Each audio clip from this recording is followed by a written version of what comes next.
macha allah bu ñu jullee ba pare incha allah dinañ taal peut-être waaw dañuy ñëwaat waaw dañuy ñëwaat waaw continuer waaw incha allah boo leen jullee ba pare rek ngeen ñëw incha allah waaw incha allah lii yëpp ma pour yee doomu waaw. waaw pour yee doomu aadama mun a bàyyi lii complètement waaw incha allah.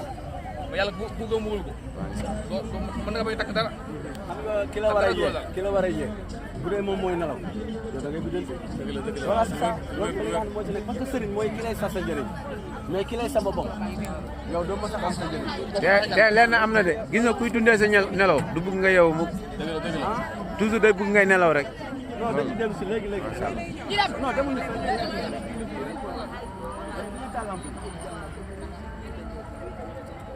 place yu mel ni moo gën fañ nekkoon. waaw ñee ñu ngi football. gis nga ñooñu bu ñu paree.